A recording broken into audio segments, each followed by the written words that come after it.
This case goes to show just how consistently on the money the trans community has been when it comes to the so-called gender-critical ideology. Like, these people are so vile that they're attacking a woman they've never even met because her boyfriend had the audacity to talk to trans youth as human beings.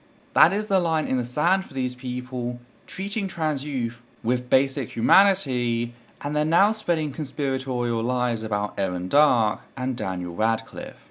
Though before we discuss that, I just need to give a content warning for the following: transmisia, misogyny, and white supremacy.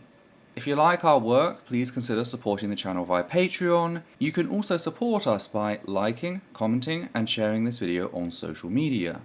Hey there, my name's Ethel Thurston, she, her, they, them, and it's time to talk about how the gender-critical ideology normalizes violence against all women, including cis women, as part of its anti-trans crusade.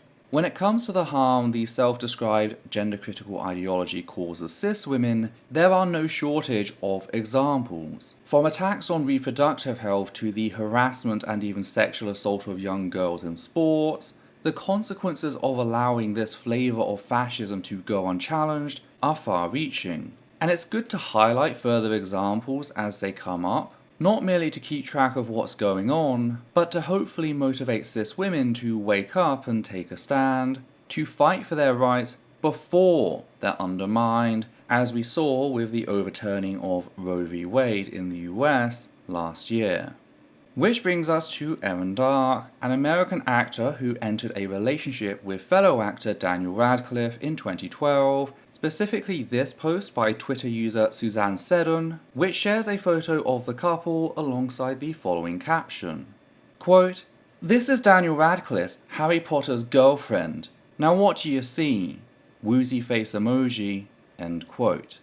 Now, if you looked at that without context, you might have no idea as to what's being implied here.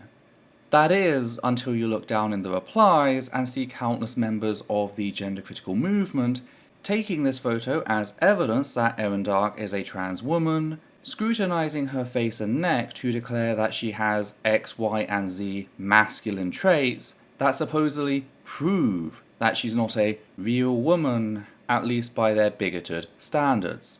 So quite vile shit, though sadly this is pretty normal for anti-trans bigots. Which is to say nothing of the facts that Erin Darke is not only a cis woman, but is actually pregnant, something she and Daniel Radcliffe announced back in March. So not only is this incredibly hurtful and bigoted, but the target isn't even a trans woman.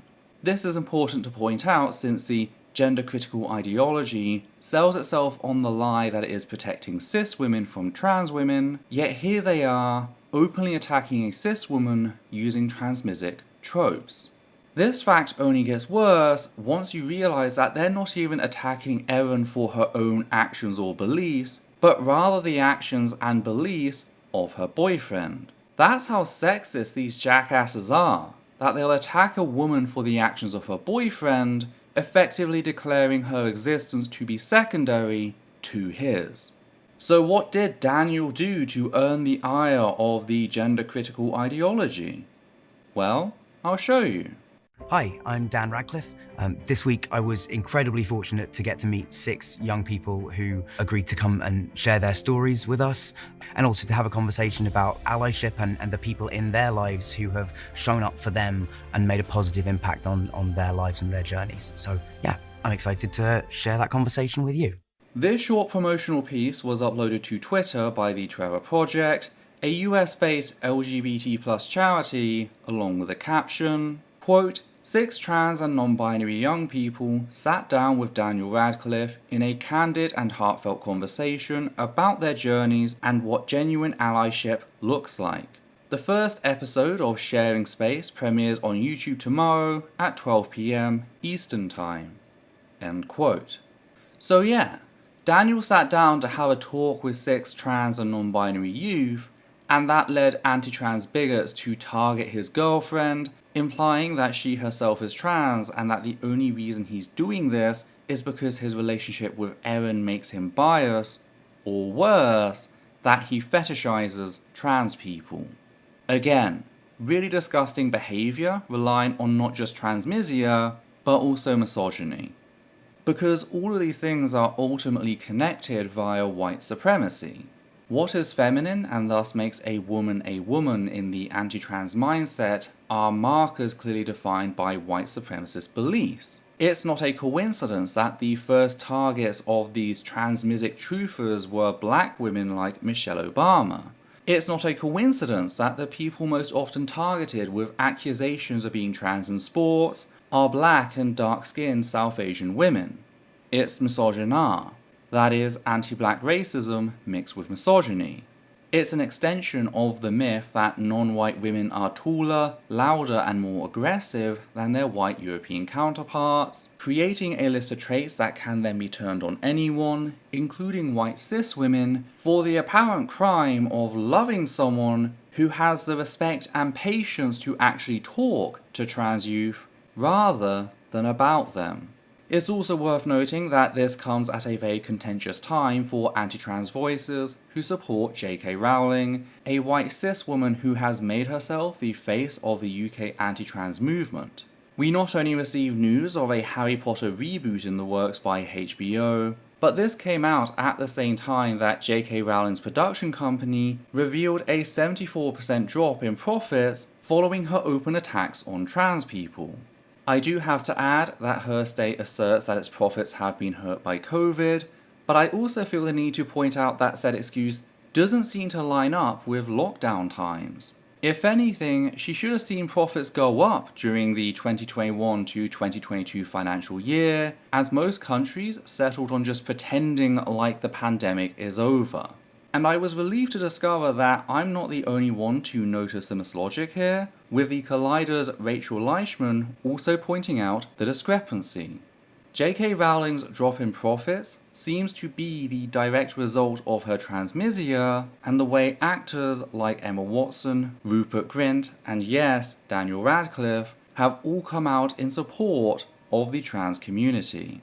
This is likely a big part of why J.K. Rowling is trying to reboot her main series, because it's hard to keep fandom momentum going when the three main faces associated with your intellectual property call you out on your bigotry.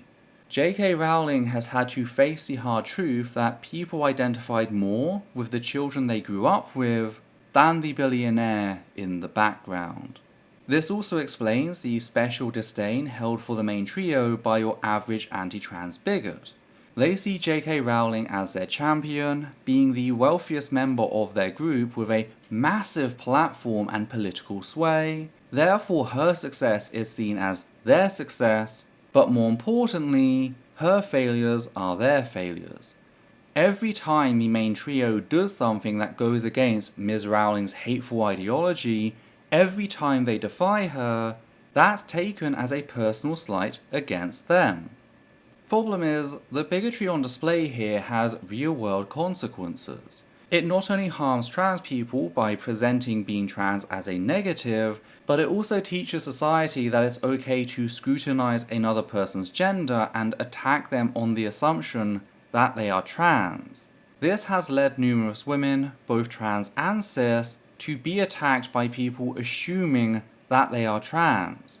This is something that was well documented by the mid-2010s, yet the anti-trans crowd keeps doing the same thing, because they see women as acceptable collateral in their war against trans people. Contrary to what they assert, they can't always tell, yet they'll use their overstated confidence to justify violently assaulting women, particularly marginalized women. That is why the gender-critical ideology and its adherents can be said to harm cis women, because they do. That's just a proven fact about reality at this point, with the consensus only growing by the day with events like these. If you appreciate what we do here and want to help out, please consider becoming one of our wonderful patrons who make our work possible. On that note, we'd just like to thank the following people: Matthew Kovac, Gert Van Voorst, Hannah Banghart, Marble Wings, Sosh Daniels, Flynn, and Higgins the Seagull. And for myself, Adita, and Levi, take care now.